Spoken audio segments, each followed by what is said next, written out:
Good evening, everyone.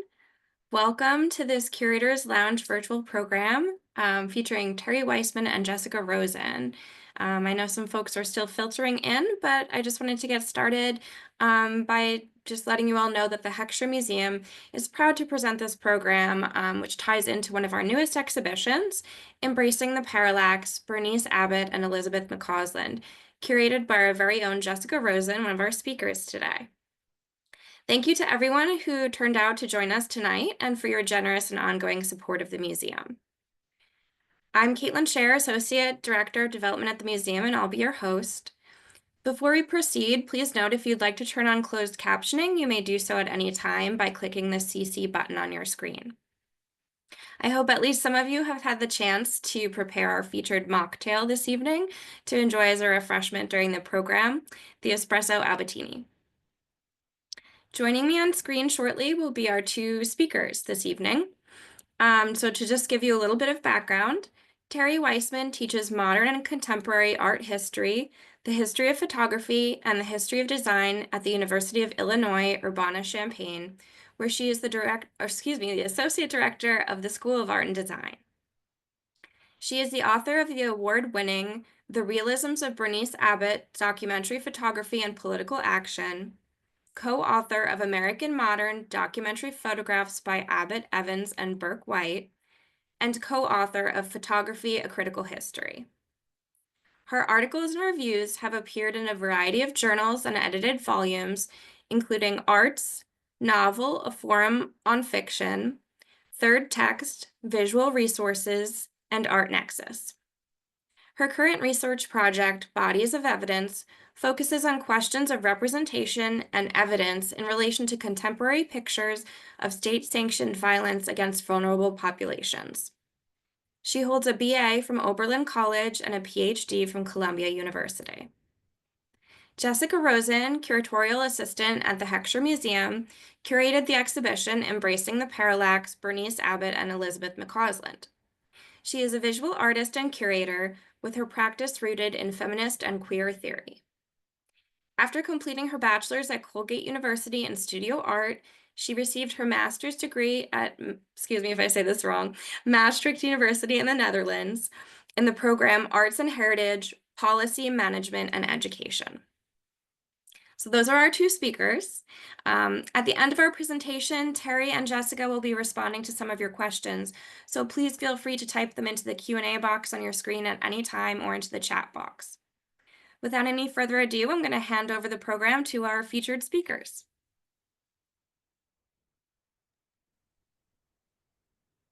Hello, everyone. Thank you so much for joining us tonight. My name is Jessica. As Caitlin said, I'm the curatorial assistant here at the Heckscher. And thank you, Caitlin, for the amazing introduction. You said Maastricht perfectly.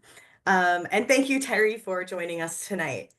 So I really wanted to set the scene a bit as to why I wanted Terri to speak with us tonight.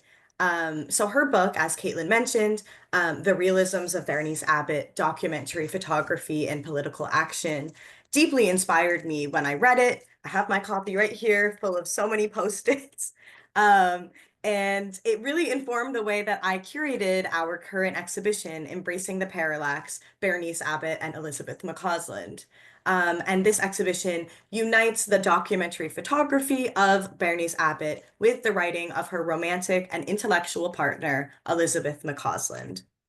So to kind of set the scene, I wanted to start by asking Terri if you could tell us a bit about your book, what led you to write it, and then also discuss your understanding of Berenice Abbott's realisms. And specifically, I'm wondering about your phrase, realism imagined as communicative action. Okay. Thanks, Jessica. Thanks, Caitlin, for the nice introduction. I'm really pleased to be here to talk with you guys, and also really grateful for the opportunity to think about my Abbott book, which is actually pretty old in a certain kind of way. It was published in 2011.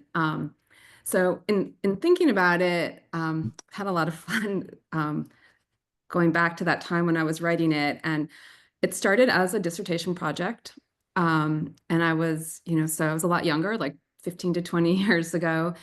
And I mention that because like when I was younger, I was both like, on the one hand, I think more susceptible to taking people's advice about what they thought about an artist, but also maybe even more contrarian than I am today.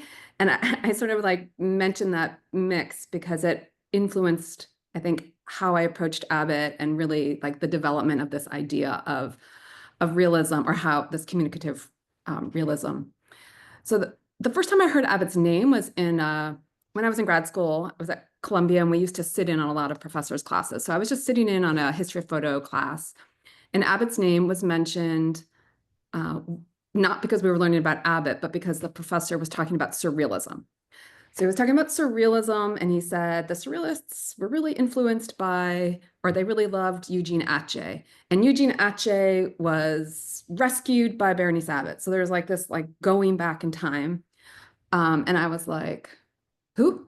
Like what? Berenice Abbott? Like I had in fact, I didn't even really hear the name. And I remember talking to my friend who was sitting next to me, and I was like, did he just mention a woman artist? Like, because it was like already in the 1930s, and we hadn't talked about any woman artist at all. So my contrarian side is like, I'm going to find out who this is, and like started like shove it in this professor's face. And I don't know if I can share my screen.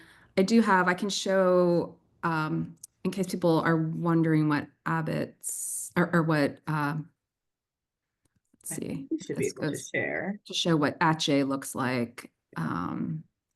Are you guys seeing Atget on your screen now? Yes. I don't know if you want to, it's like the PowerPoint preview. I don't know if you want to. Is that better? Perfect. Okay, thanks.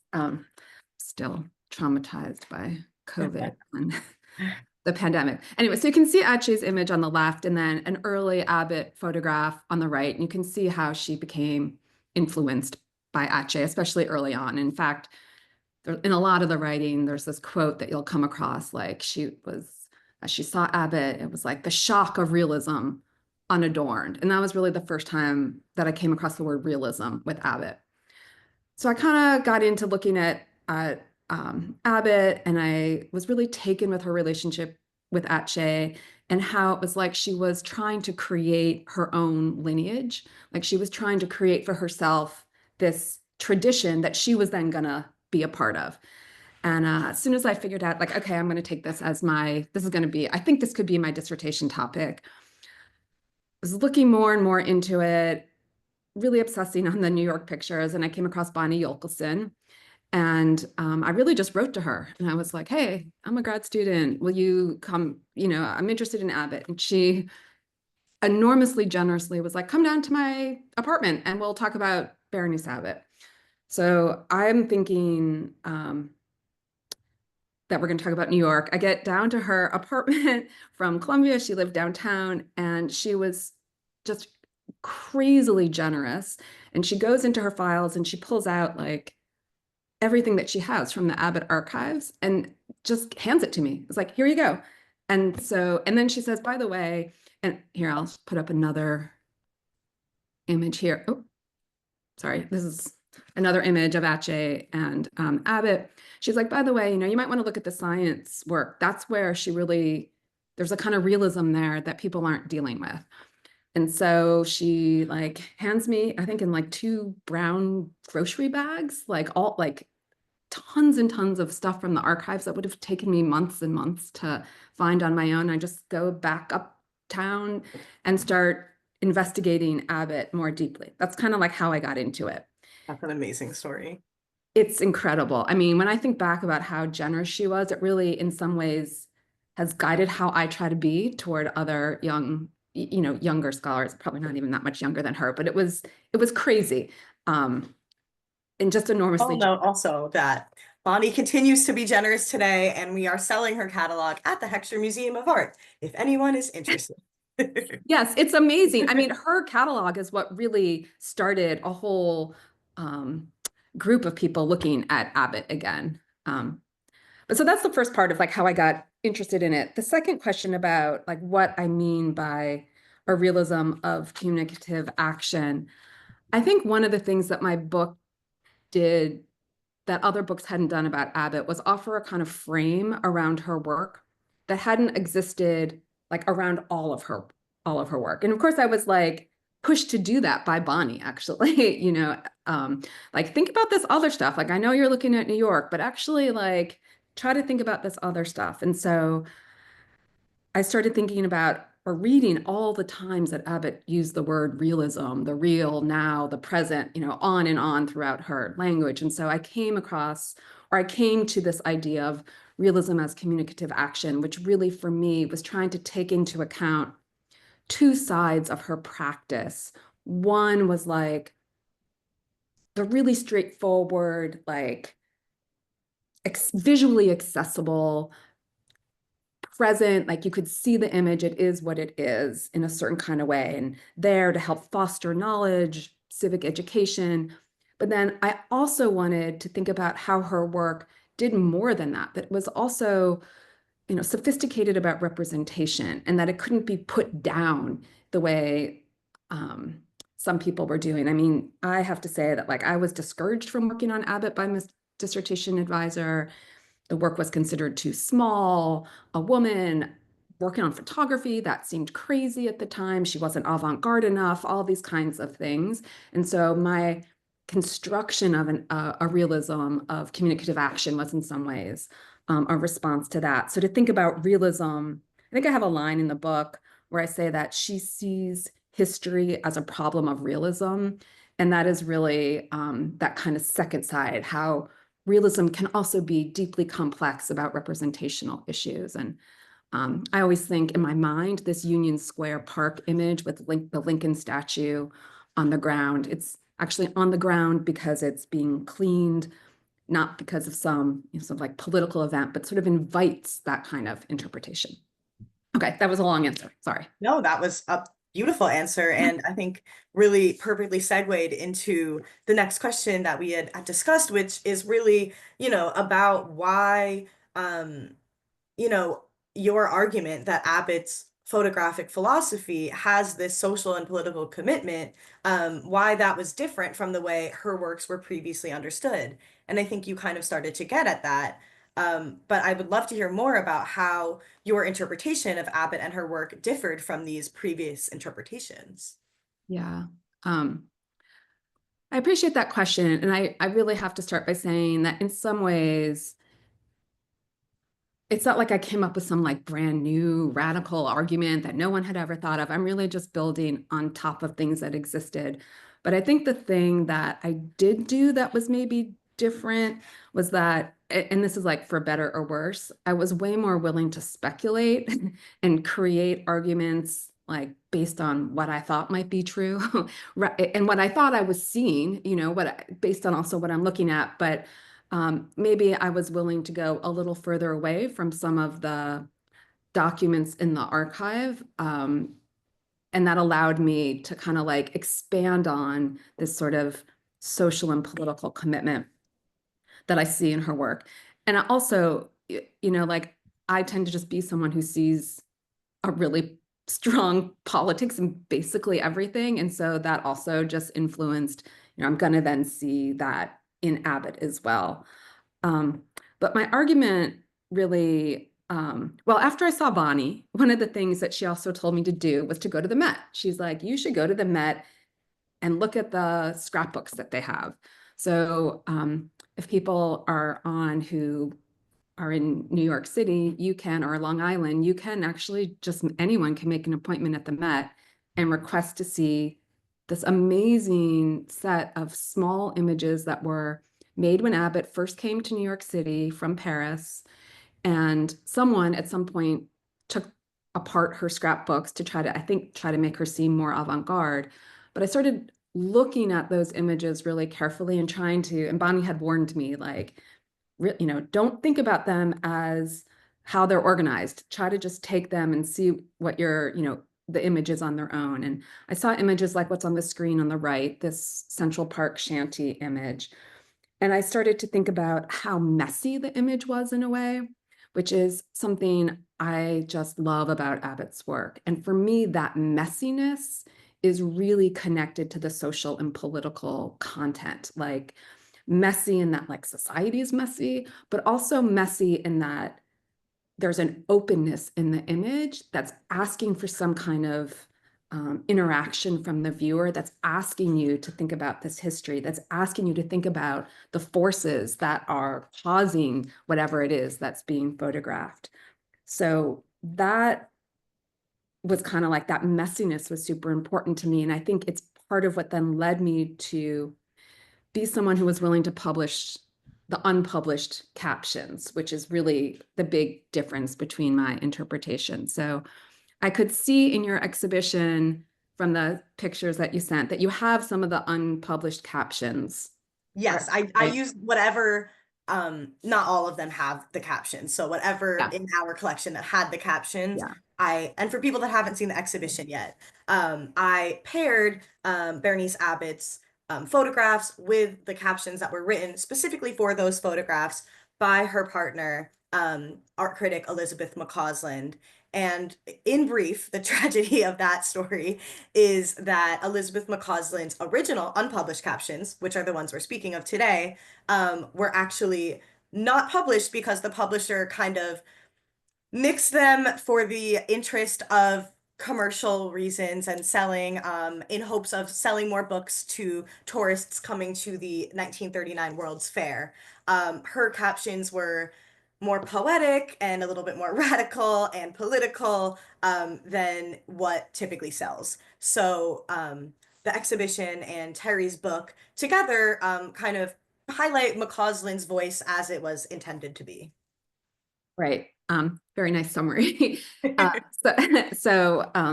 Good curatorial skill. So, I mean, like, I took it off for a second so that people weren't distracted necessarily by reading, but you can see the difference here. You know, this is the caption the caption is to the book called Change in New York, just to be clear for people. And it's the thing she's most known for, like, and the thing that I get asked about the most, like, especially by, even like bankers, like they'll be like, oh, in our offices, we have all these pictures from Change in New York.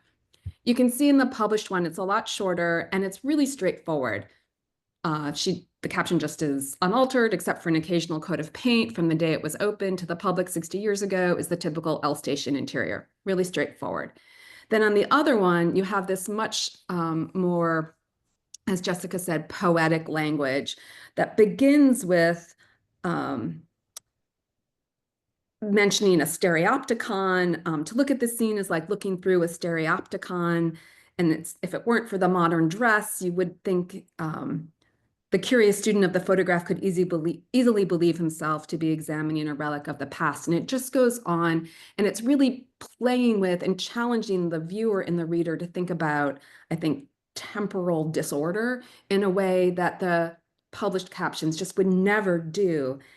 And I think that the caption, this one in particular, but many of them are trying to get at the impermanence of things, which is a kind of social and political idea. And that also relates to this kind of messiness, that there's there's this impermanence, and that somehow the past will also be, or the present will somehow be the past. And in fact, the past will emerge in the present. So that kind of messiness from looking at the small scrapbook, I think, related to me working on these unpublished captions and then being willing to publish them. I mean, my good friend Sarah Miller has also published them in a fuller way than I have. But that's how my work differed in some ways and built on past readings. I also think it's interesting that you said that you were willing to speculate, because I think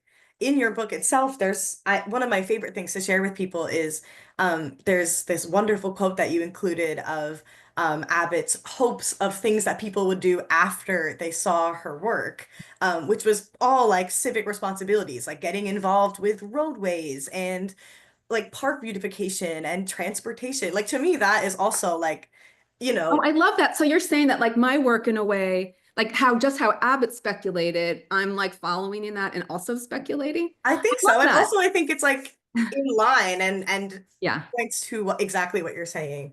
I Yeah, love that. I love that quote. So thank you for including it. Okay, awesome. So, I'm gonna take this off um, so people aren't reading. so as we've kind of already started to talk about McCausland, I think Terry, we've talked about this before. Both of us kind of have a special interest in McCausland, and she has a special place in our heart. She was an amazing, amazing art critic, and so incredibly prominent in the 20th century. However, it's her role in the art world as has been kind of largely erased, as we look at her art history. So I wanted to also take a moment and discuss McCausland's role as an art critic, and then also like why she was kind of, left out of the canon. I just love that your exhibition has this big role for her. I mean, actually, the first thing I wanted to do with my dissertation was write about Elizabeth McCausland. I'm not sure if I told you that. And my advisor was like, okay, that's actually just insane. Like, you will never get a job. That was what he said. I don't know if that's true, but that was what was said to me. So I think there are a number of reasons why McCausland is not as known as I wish. Um, One is that, she wrote for the Springfield Republic, and most of her writing was for a smaller regional newspaper, which had it did circulate in art communities, but it was not, the New York Times or also other kinds of journals. So I think that's one reason. I also think another reason is that there's a lot of stuff that didn't get done. There's a lot of stuff that exists in kind of fragments that makes it hard to incorporate. And then, you know, it just would be wrong, I think, to not acknowledge the sexism that also plagued her. Like, I think her position is in part a result of sexism and also her unwavering political commitments. Not political commitments where she's like shying about like kind of liberal, but she's like pretty hardcore in what she writes about. She writes about unions a lot in the Springfield Republican. She writes about strikes. She writes about racism. Um, and I think that comes out like, well, I had two examples that I was thinking about with that might show. And then one, or I guess three examples. So one is when she writes about Paul Strand, like this shows like how much her own politics comes through, which I think brushed up against some people in the wrong way. So when she writes about Strand, everybody writes about Strand. Oh, what a master! Like, oh, he's amazing at. I like Paul Strand, but like his skill is like the thing everybody talks about, and it's true. His images are amazing to look at in terms of their technical accomplishment. She writes about that. That's really not the main thing she talks about and they were friends, Strand and McCausland. When she talks about Strand, she talks about like when she's looking at his work from Mexico. I went back, and this is not in my book actually, but she talks about how it's impossible to look at Paul Strand's still lives. This is her talking, and not think about and to not study them as documents of the culture that created them. That they reveal, and then she warns against people just thinking of them as still lifes, and she says that's a static approach, and I'm against the terrible stillness of their plastic organization is not the thing to focus on, but rather how the terrible stillness proves that behind the surface representation seethe volcanic forces.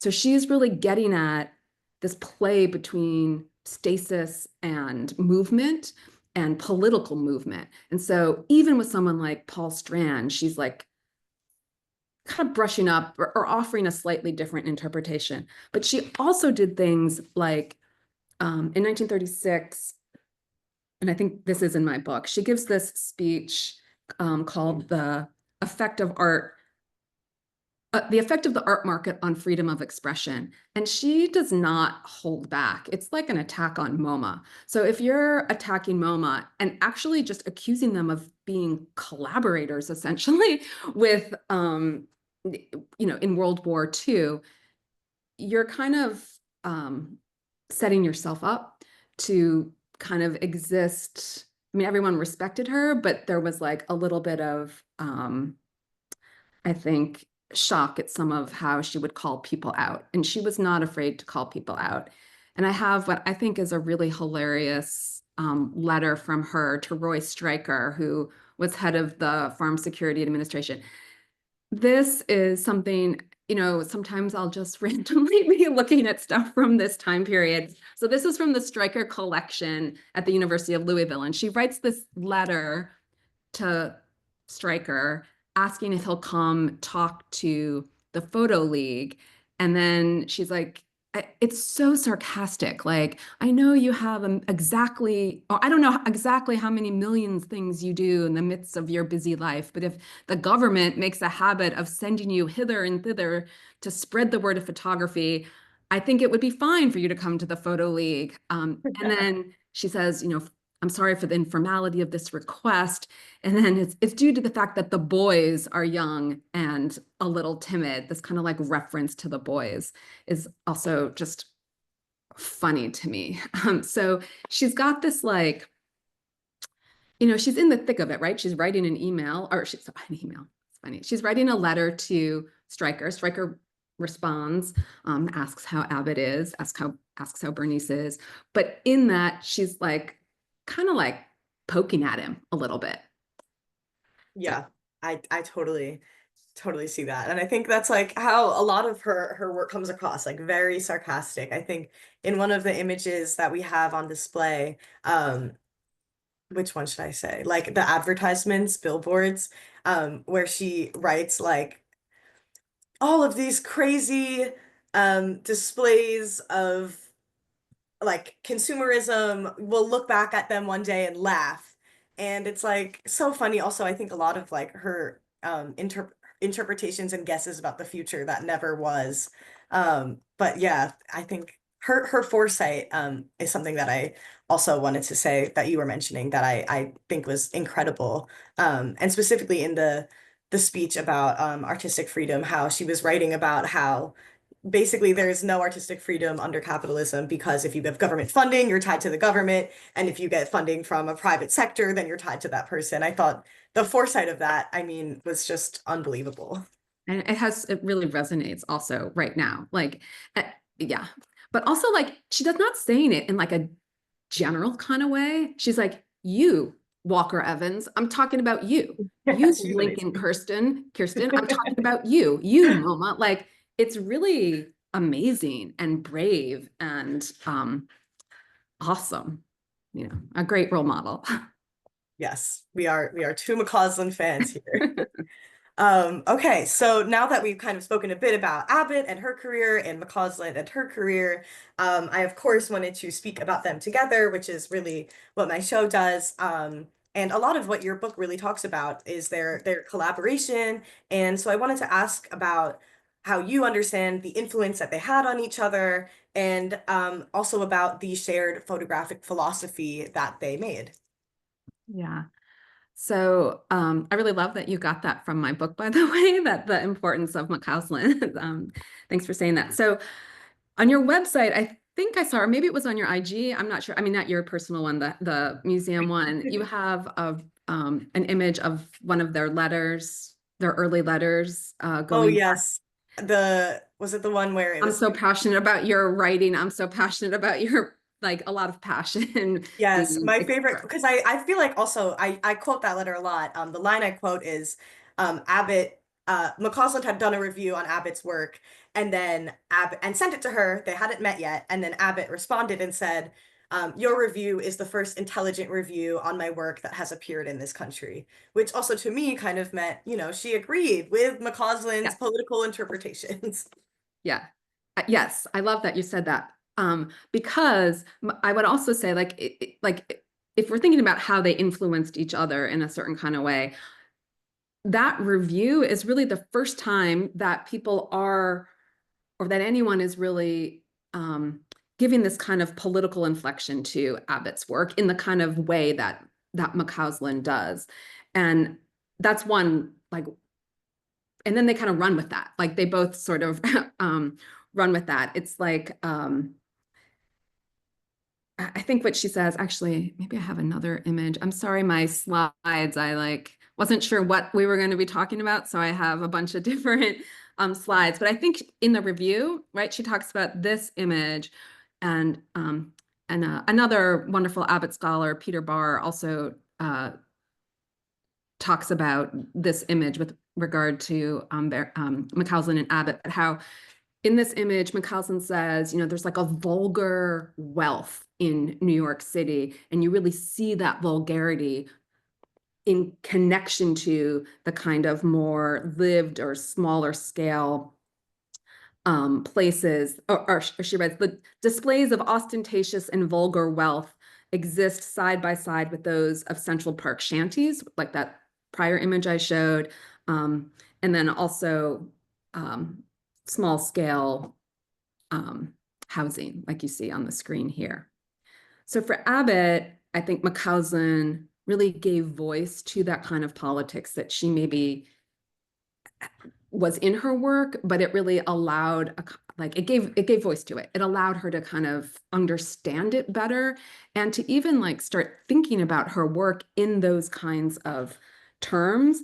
And I think after they meet, so which is like 35, the exhibition is in 34 that McCausland reviews. I think yes, you're correct. 34 right. and 35. Okay, yeah. And then Abbott starts like really framing her work more about how it might catalyze change, more in terms of history. And I think she starts thinking not just about a straight photograph or a manipulated photograph, but she really starts thinking about historical significance, the use value of photographs, and also like communicative importance or legibility. For McCausland, like as she's developing, I think one of the things that happens as they talk more and more is that McCausland is developing a theory not just of an engaged artist, which she uses Abbott to do that, but she's also coming up with a model for an engaged critic, which I think she's able to do through her analysis really of Abbott and through their relationship. So those two things develop side by side. Yeah, I think that's what I can say. In terms of their writing, I think you had asked me a question in an earlier conversation about how their writing started to influence each other, or maybe just how they start to influence each other. And really what starts to happen is that it starts to become, for me, not totally impossible, but almost impossible to distinguish their written voices. So in 1937, for a Guggenheim that Abbott didn't get, she writes something like, this is a moment in history, a great and terrifying moment. We can go backward or we can go forward, but we cannot stand still, rooted in time and place. That's like Abbott, but that could also be McCausland in a certain kind of way. Absolutely. Yeah, awesome. Okay, awesome. And now, okay, I wanted to, continuing thinking about their collaboration. And of course, my exhibition is based on their photo book, Changing New York. So I wanted to talk a bit about why they were so interested in photo books and how they understood those photo books as tools to be, in their words, quote, a great democratic book. Yeah. So the Changing New York book, which is published in 39, right? It's 39. That's a huge compromise. That's the compromise of all the work they've done before. Like, as we already talked about, like the captions aren't what they wanted. Actually, the images aren't what they wanted either. It's an enormous compromise. Prior to that, they had all these grandiose ideas about the great democratic book, which is a term that they really develop or first use. I think they first use it in a 1935 joint application for the Guggenheim, where they said that they want to make a great democratic book. And they talk about what that means in different ways. So it's democratic in that they want to, actually, here's a quote. So they write, the photo book really, the great democratic photo book really could turn out to be, the photo book really could turn out to be the great democratic book. Great, not in the sense of depth or perception or intensity, perhaps, but great in the sense of reaching out to a great number of people. So the Great Democratic Book in some ways has to do with just reaching out to a lot of people, a kind of distribution, and affordability, I would say too, like getting people to see these images. But I also think that connected to that, like getting people to see, getting more and more people to see images, connected to that, another idea about the Great Democratic Book was that it would also engender a kind of civic responsibility, as we were also talking about, that it would present arguments about the most pressing issues of the day and that people would somehow feel motivated to engage with society. I also think, and this is more speculative on my part, but I'm sure I'm right about this, that democratic also has like a formal set, or can be interpreted in a formal way, like democratic in the sense that the images and the captions are equally important, that they're both part of it, that there's a I'm democratic sure you're right about form. this. Thank you. And so like this book that they envisioned, they actually started to do. They went on a trip together for like 6 weeks through the upper Midwest, like Pennsylvania, Ohio, West Virginia. Abbott took like a couple hundred photos. McCausland wrote some texts. None of it really ever got exactly published, but this is one of the images that I think would have been, this is also, there's a lot of speculation here on my part, but this is one of the images that I have up on screen that I think would be part of this project. And this is a very important image to me because it was, one of my methods of working on Abbott or anything, I spend a lot of time just like describing the images out loud to myself to try to like see where I'm going with it. And I kind of hooked on to this one, that this is an image that positions this figure in the middle distance, which was really different than anything, or different than a lot of how FSA photographs looked, where you had like these close-ups, these kind of like heroic images of very poor people. And I think with this middle distance, it's part of the Great Democratic Book. It's like one of the ways that Abbott thought to strategize how to make an image into a document for me. That's like part of what that middle distance is. So that's why I have this image up. And I think it's really key to this Great Democratic Book. It's not necessarily something that was always present in Changing New York, but you can also see it in Changing New York. I definitely agree. I think, yeah, this is when realism comes back, because it is truly trying to be genuine, Yeah. instead of like hyper stylized. Yes, but also, again, it's trying to be, I like the word genuine, like people don't always want to use a word like that, but I totally love that word, right? There's a kind of authenticity to it, but it's never like simplistic, which is how Abbott, at least like when I was in grad school, people were hesitant to write on her because they thought, oh, it's just kind of like direct, like you know what it is. And I think this emphasis on the middle distance proves in a way how she's super sophisticated about representational strategies, the middle distance, and turning something into a document that's forcing you to engage with it as a document, as like a historical object, is a way in which she's like expressing her kind of like her knowledge of how one looks, of how we see. Yes, that is wonderful. I think Abbott would be smiling down on you. Okay. So to kind of round out our conversation before we move on to the Q&A portion, I wanted to kind of give you a free question, like as in share what you want.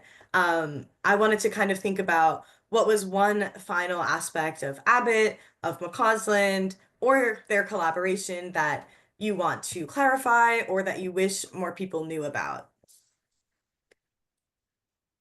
Yeah, this is actually a hard question for me. And I've been thinking about it in a couple ways. Like one, I wish people just wrote about their collaboration more. And so I'm really grateful for your exhibition. There's a lot of work that's happening now in art history about collaboration. And I'm like, why isn't anyone like bringing up Abbott and McCausland? And I mean, I don't know if I have it in me to write another Abbott and McCausland article, but if I do, it would probably be about collaboration as a practice, because it's something that I think gets actually at the radicality of their work. Um, that kind of that close collaboration, and it models a whole different way of art making, completely against the sort of like great person model. But the other thing that I think someone could write about, and that's interesting, and then writing about Abbott at the time when I did, there was a lot I wasn't allowed to say about her and McCausland's relationship, because of people who wanted me to say things or didn't want me to say things, wouldn't give me access to things if I said certain things.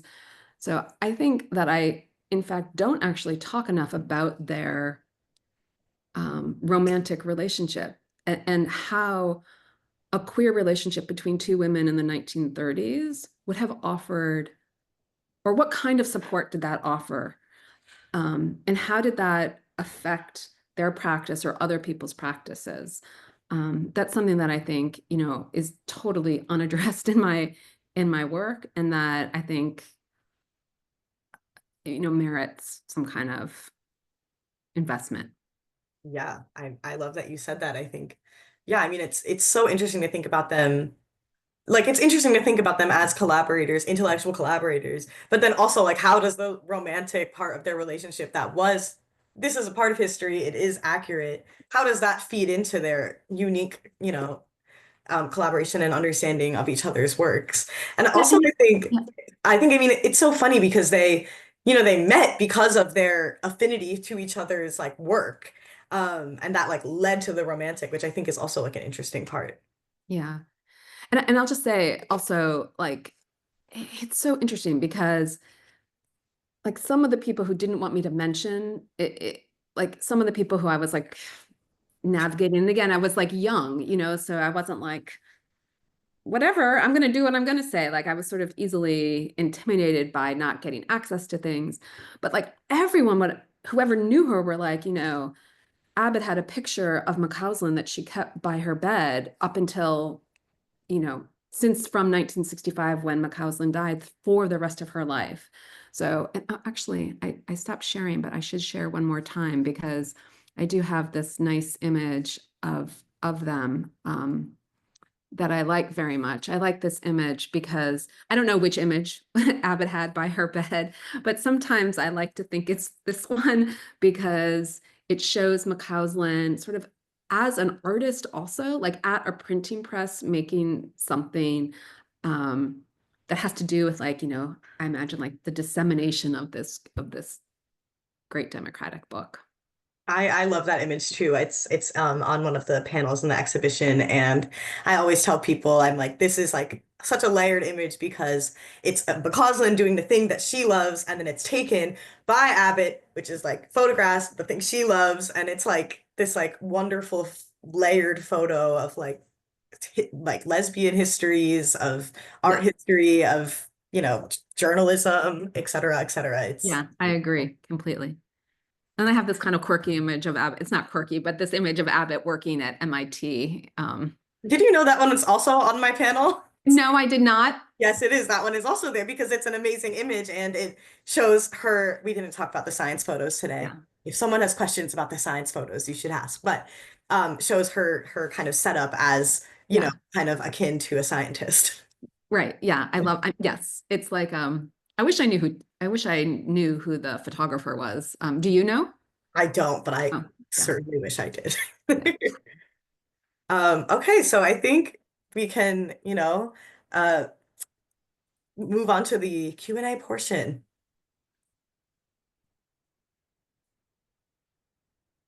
Sorry, my mic was not on. Thank you both so much for sharing your expertise with us. And this was just so fascinating. And I know we do have a few questions, so I'll just start reading them out for you both and feel free to jump in to answer. Um, So our first question from Catherine, she said, I've seen a photo of McCausland with Gertrude Stein. Did Abbott and McCausland spend time in Paris with Stein and her circle? Anything to share about their relationship with other LGBTQ artists in New York or Brooklyn? This is a wonderful question because another part of Terry's book that we were not able to really talk about, and actually that isn't in my exhibition at all, is that Abbott has these wonderful photos. So she actually started off as a portrait photographer in Paris, and she really made a name for herself there. I'll let Terry mostly talk about this, but I think the kind of those photos, in many ways, were of her circle, and a lot of those people were queer people. And I it's really think I call funny. them the lesbian literati. Well, it's interesting and sad kind of story because as soon as people were like, "Oh, you're taking all these photos of lesbians, you must be a lesbian," Abbott was like, "No, I'm not, and I'm never taking another photo of a lesbian again." Yeah.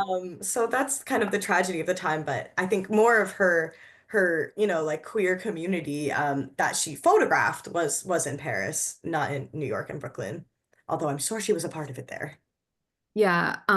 So I don't really have that much to add to what you said. Once she gets to New York, you really don't see images like the ones in Paris. But if you are interested in, you should totally look at her portraits from Paris. I mean, she has them and they're in wonderful places like bookstores, they're hanging up around.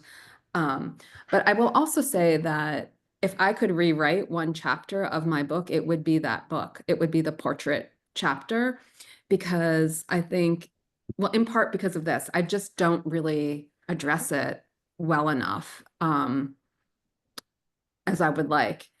She was sort of like roughly, I mean, Abbott did hang out with the surrealists. She did also like James Joyce. Those are people who are friends with her. I don't know about Gertrude Stein.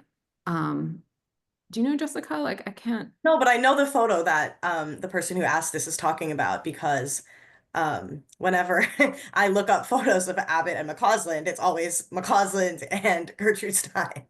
Right, but I don't know like if Abbott was sort of part of that. I don't know either. Yeah, she also spent this like weird brief moment in Germany. You know, she goes to Berlin for a Right, brief right. moment. So yeah. Anyway, it's a great question, but Abbott definitely, um, I mean, the photographs are amazing, like Janet Flanner, Sylvia Beach, like they're really amazing portraits. You know who might talk about that? Jonathan, in that book called Face, I mean, the exhibition called, oh gosh, it was at the Smithsonian. It was like a, a, a history of queer portraiture. Jonathan Katz, the person is interested. Great. Thanks. Okay, so moving on, I just wanted to mention that we have Martha Wheelock with us, who, if you're interested, she had co-created a documentary that we have on our website where she was able to interview Berenice Abbott. So you can check that out on our website here. Martha mentioned that Abbott asked us as a filmmaker not to out her, and I think she would now love to be labeled as romantic in a romantic relationship. Thank you. They were muses to each other for sure, and Martha just wanted to express how she has loved the conversation and how open you've both been in the discussion. She did have one more question that's kind of separate question. Can you explain what is meant by parallax? Yes. Also, hi, Martha. Before you do that, Jessica, can I just like Yes. express how touched I am that Martha Wheelock said that. And also to mention, I don't even know if she'll remember this, but when I was a grad student, I also wrote to her, and they sent me outtakes from the documentary, and some of those outtakes are in my last chapter. So I'm also like, just like Bonnie, like there's this whole history of extraordinarily generous people around Abbott and McCausland. Okay, now explain parallax.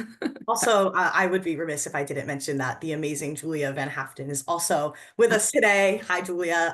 And these are all just wonderful and amazing trailblazing Abbott scholars that have graced the world with their generosity. But back to you, Martha. So first of all, thank you for saying what you said. Sometimes I wonder if Abbott would be mad at me today, so I'm glad that you think she wouldn't be. And to answer your question about parallax, so in brief, parallax is a sort of photographic error that can happen when the viewfinder, so the part that takes the photo, is different. No, the viewfinder is this part, and that can be different from the lens of the camera. So what can happen is it can create this disorienting effect in photography. The reason why that's relevant is because Abbott has a photograph called Parallax Candles, where she creates this concept of the parallax in her photo. And so instead of kind of making it an error, she embraces this. And so the definition of parallax is viewing an object from observed from different positions. So my idea had been if you could understand Abbott and McCausland's collaboration and their book and really everything me and Terri spoke about tonight in a different viewpoint. So kind of embracing this thing that has been deemed an error, but really means to shift your viewpoint and look at something in a different way. Thank you.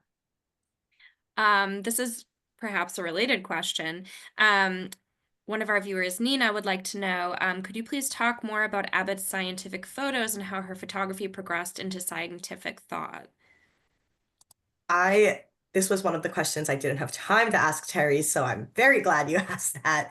Terri has a wonderful chapter in her book on how Abbott's scientific photography both differs and also continues Abbott's kind of philosophy. I'll let you talk about it, or I can try and summarize it if you want. I'll try to say something, but maybe you might have read it more recently than I have. But I'll say, the science photographs, so Bonnie was like, you should look at these science photographs. And when I started looking at them, I was really confused by them. And then I saw actually a show that I think Julia Van Hoften was the curator of at the New York Public Library, where she had some of the science photographs. This is like, I don't know what year this would have even been, 1995. I don't know, something like that. And I started to get really into how the photographs were abstract. They're her most abstract images by a lot. They just look abstract, actually, if you were to see them. I'm sorry, I don't have any on my PowerPoint, but she also talked about them as the most real thing that she ever did. So she has these very abstract images, but then she thinks of them as the most abstract thing. And I talked to one of the scientists that she produced many of these photographs, not all of them, but many of them at MIT. MIT was hiring people to make they had a program called the Physical Science Study Committee. Some of their archives have been destroyed in a situation where they were in the storage facility, but that PSSC, the Physical Science Study Committee, was creating a new science textbook, especially physics, to try to convince younger Americans to get involved with science, because the fear was during the 50s that the Soviet Union was going to outpace Americans in science. So part of what the plan was to come up with exciting images, and Abbott was part of that. I interviewed one of the scientists, and he really talked about, and this really helped me think about her images in relationship to her other work. He talked about how what she was amazing at, better than anyone else in his mind, or at least he said to me, was that she was great at making visual concepts that were invisible. And the example that he gave, this is like so many years ago, but I remember him talking about average, that somehow she would be able to come up with a way that if you were trying to communicate the idea of average, someone is 6 feet and someone is 4 feet and the average is 5 feet, she would be able to picture it. So this idea of coming up with ways of picturing the forces that are shaping our world is, for me, a huge part of what connects the science stuff to her other stuff. And she talked about it as this is the most real thing I've ever done. I think that's the kind of language that she had. It's the most now. Realism was always this fluctuating thing that changed all the time. And one of the ways in which it changed was to include stuff about science and technology. I would say, and maybe Martha might know the answer to this, I would say it also is probably the thing that was most frustrating for her. She faced a lot of sexism in the lab, but she would never talk about it. She had trouble getting people to like scientific illustration, whatever journals she was trying to get her images in. She faced a lot of obstacles in that area. I don't know if you have a better summary, Jessica. I think that was great. I think what's so interesting about her scientific photos, which you said, and how I kind of connect it to our work in the Hexture is again what you said, that Abbott in her Changing New York photos was trying to highlight the invisible factors that make up our world, social, political, economic, and these science ones, while they're interesting because they are staged, are trying to highlight something that is, as it said in her words, the most real, yet another invisible factor that dictates our world and that many people don't understand. So I think it stays along with that thought in a very interesting Right. way. Because like at one moment, realism could be referring to, and it's always connected or often connected to like the now, that same kind of language. So at some moments, it'll be like the state of the union, the economy, the depression, what's happening. But in the moment of Sputnik, science becomes that kind of now for her also. Another way to think about it. Absolutely. Okay, our next question. First of all, they wanted to say thank you so much for the talk. Coming in fairly cold on Abbott, it was striking to me to see that humanity in her photographs, not counting portraits, always seems to take a back seat to the structured geometry and the massiveness of the city and its structures. Was this idea of diminishing people, whether or not as the primary subject, intentional? Do you think it's trying to make a statement, or is it just for documentation? That's an excellent question for someone who says that they don't know Abbott very well. The image that, in fact, that I showed of the turnstile in Changing New York, that's one of the few images. I think maybe there are two images in the final product of Changing New York that show people. There are a few more images that show people, or as the person said, like humanity in some way, in that never to have existed great democratic book, in large part because I think that book was going to deal with race in a way that was more head on than some of their other projects. But I guess I would say, while it's true, and this is kind of like off, like I haven't, it's a really good question and I love it in part because I haven't totally thought about it. So this is like my initial response, that I would say like, I wouldn't exactly use the word humanity, that she hasn't photographed humanity. I think for her, she is photographing humanity. Like there aren't people in the images, but it's about historical processes that depend on people and that are intertwined with people. And in some ways, I think I love how it's not necessarily human-centered, some of the work that she does, or most of the work that she does, because it's I think that was for her part of showing these like bigger forces. Yes. I mean, I think in the book I might talk about creative destruction at one point. Do I? I think I do. This like Marxist idea that for something new to emerge, something has to be destroyed. And I think, that's the result of humanity, but she's not necessarily photographing it. It's almost like the temporal moment she's trying to capture exceeds that of individuals.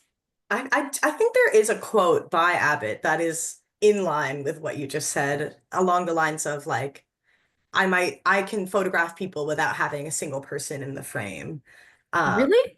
Where's I, that quote I from? need to find it. I'm gonna find it and send it to you. Unless I made that up and you wrote it, but I think that exists. I love that though. Yeah. I think she would say something like that. So Okay, we have two more questions. So the first one, were Helen Levitt and Abbott friends or colleagues? And they also wanted to say thank you for the great discussion.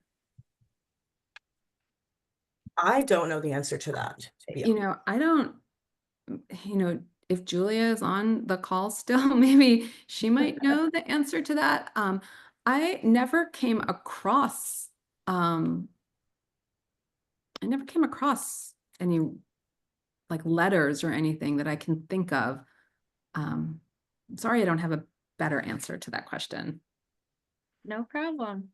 Okay, so our last question then is, do you think there's any gaps or moments of disjunction between the way Abbott and McCausland identify and scrutinize the ideology of the 1930s, here using ideology in the Marxist sense, hinting at the changes to the social fabric as seen through change in New York? Big question. Can you read it one more time? Sure. Do you think there are any gaps or moments of disjunction between the way Abbott and McCausland identify and scrutinize the ideology of the 1930s? So they're using ideology in the Marxist sense, hinting at the changes in the social fabric as seen through changing New York. I don't know if I have any gaps, but I think it's interesting to think about like two different people that have different understandings of the world kind of navigating and building this book together. Also, I think they had like relatively similar politics and they definitely were both communists. I don't know if they identified as Marxists. Do you have anything to say about that, Terry? I mean, I'm trying to think about it. Like, I mean, I'm interested that you just said they were both definitely communists, because I think, like, but not like the card carrying member type. And I think McCausland may be more identified than Abbott that way. But I guess like, I'm wondering if, I'm sure, I don't know if the author of that question actually has a gap in mind. I would be very curious to know if they did, but I guess I would also say that, it is in the end like an artist's project. So there's definitely gonna be a gap. I mean, I feel like I need to read some, I don't know, I need to brush up on my definitions of ideology, to We try to have think about it. sorry to interrupt. The same person just said they didn't have anything specific in mind. They were just curious. So just to jump in. I mean, it might sound like, I don't know if this is what like initiated the response, but in some ways it seems like, oh, gosh, I should have read Marx a minute before this talk, but it does seem like they're like trying to, like, all this stuff about like getting under the skin, the kind of language that they use, that is kind of like Marxist in a certain kind of way, like, but I don't know if it's purposefully so, I guess I would say, because I agree with you that there's more like fellow traveler communist identification, but I don't know how much they're like reading Das Kapital or something like that. But they might. I'm not, I don't know. Okay, awesome. Well, thank you both. Once again, thank you, Terry. Thank you, Jess. Your time and knowledge of this topic has been fascinating, and I know everyone has really appreciated being here tonight. Thank you to our viewers for participating this evening and for your great questions. Very thought-provoking, and we enjoyed having you participate. And as a reminder, if you'd like to learn more about Abbott and McCausland, please check out Terry's book and also come visit the Heckscher Museum. So Embracing the Parallax is on view now through March 30th, and you can find more information about visiting the museum on our website, heckscher.org. So with that, good night, everyone. Take care. Thank you so much for joining us. And thank you, Terry. Yeah, thank you guys. And Thank actually the you. questions were great. I really had fun talking about it. So thanks. Thank you. Bye-bye.